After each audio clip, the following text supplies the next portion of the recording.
Ajay sir, yes ma'am. माझ्याकडे Excel मध्ये 50 विद्यार्थ्यांचा रिपोर्ट आहे. त्यामध्ये मला एका विद्यार्थीचे नाव सापडतच नाहीये, तर मी काय करू?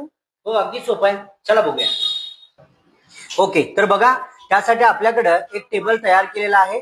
या टेबलला आपल्याला आता कम्प्लीट सिलेक्ट करायचं आहे. सिलेक्ट केल्यानंतर ना आपल्याला या साईडला एक कंडिशनल फॉर्मॅटिंग नावाचा ऑप्शन दिसेल. त्यावर क्लिक करून आपल्याला जायचं आहे हायलाइट सेल रूल या ऑप्शन मध्ये. खाली यायचं आपल्याला टेक्स्ट कंटेंट वरती. यावर क्लिक करा आणि तुम्हाला ज्या विद्यार्थ्याचं नाव शोधायचं आहे किंवा ज्याला सर्च करायचं आहे त्याचं इथं नाव तुम्ही टाईप करा. जसं की मी टाईप करतो सानिया. आणि सानिया टाईप करून तुम्ही त्याला कोणत्या कलरमध्ये फोकस करणार आहे तो कलर तुम्ही इथं घेऊ शकता.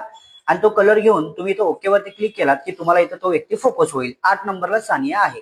हो सर, हे तर कमी वेळेत लवकर सर्च करता आलं. थँक्यू. वेलकम. तर तुम्हाला आपला व्हिडिओ कसा वाटला हे नक्की कमेंट मध्ये सांगा. लाईक करा आणि फॉलो करायला विसरू नका.